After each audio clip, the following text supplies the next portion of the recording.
Bab 2. Menembus tembok tanpa melihat ke belakang. Di sekolah ada satu aturan.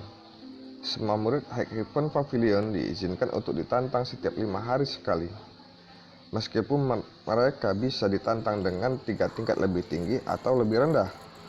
Pemenang akan mendapatkan poin kontribusi, sedangkan yang kalah akan kehilangan poin. Poin kontribusi juga dikenal sebagai poin kontribusi gerbang utama.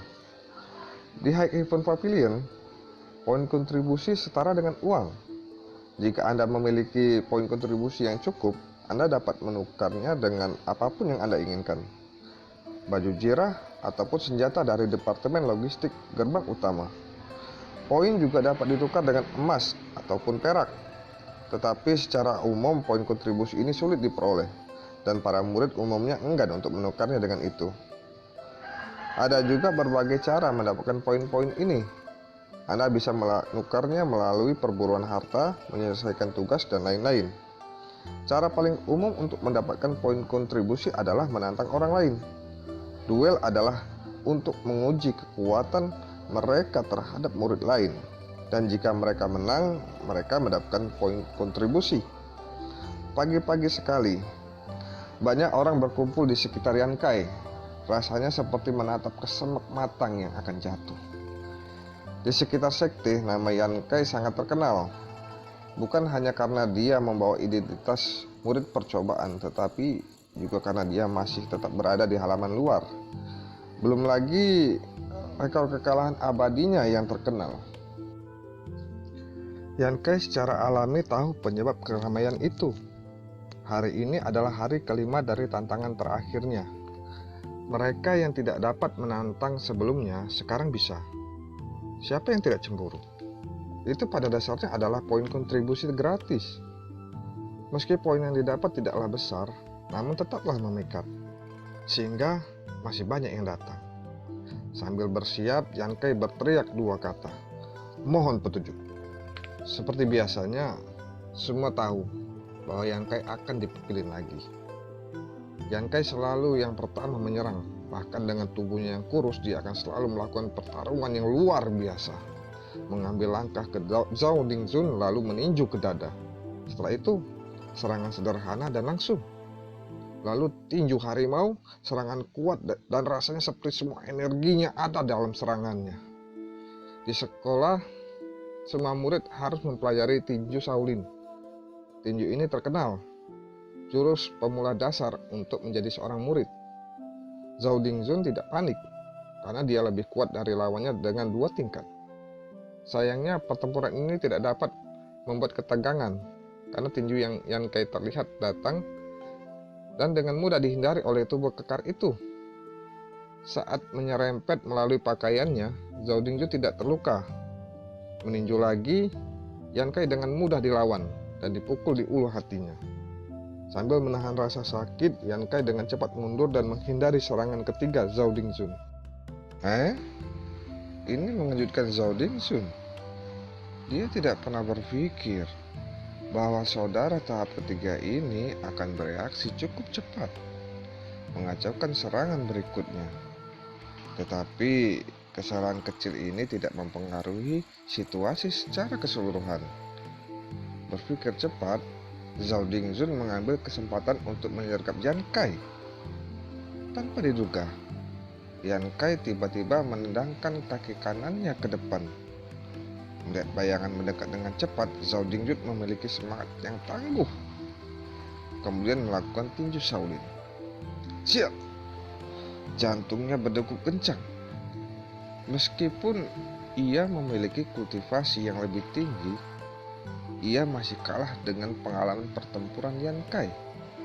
Tapi apa bedanya?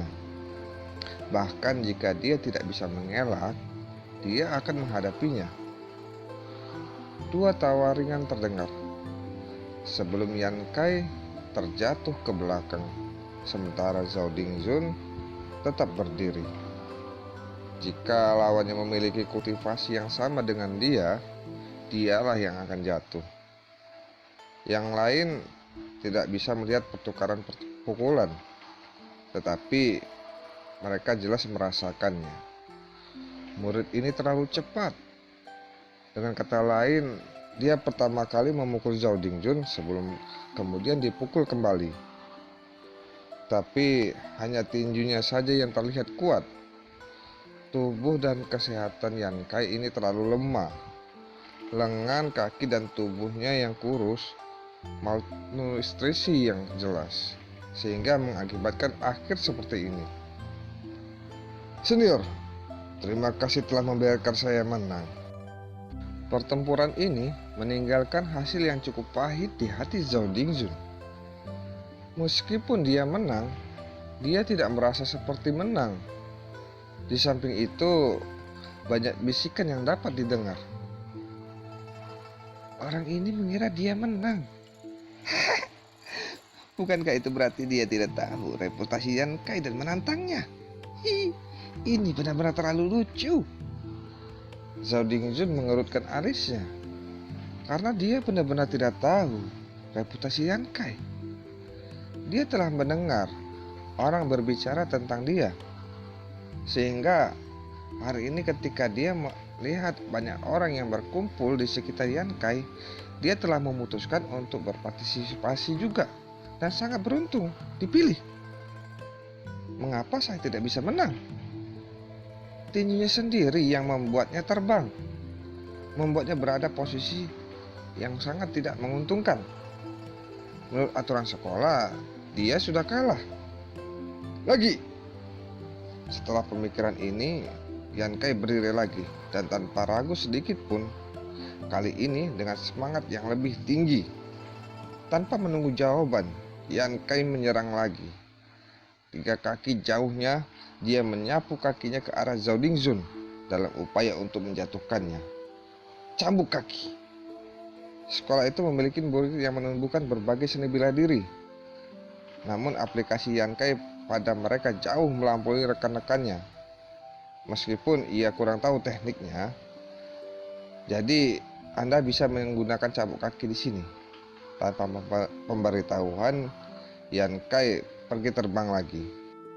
Dengan jarak 2 tingkat, termasuk kesenjangan antara kebugaran fisik, Yan Kai sekali lagi dikalahkan.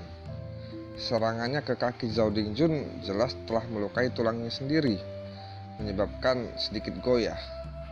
Lagi, dia berkata sambil mengepalkan gigi dan matanya penuh tekad. Peng! Yan Kai terbang lagi. Lagi! Peng! Yan Kai terbang lagi.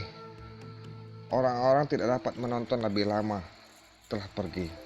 Sementara orang-orang yang telah terpesona di tempat kejadian, orang ini, Yan Kai memiliki kekuatan yang nyata. Tidak peduli berapa kali dia dipukuli, dia dengan cepat bangkit kembali. Dia tidak akan membiarkannya pergi.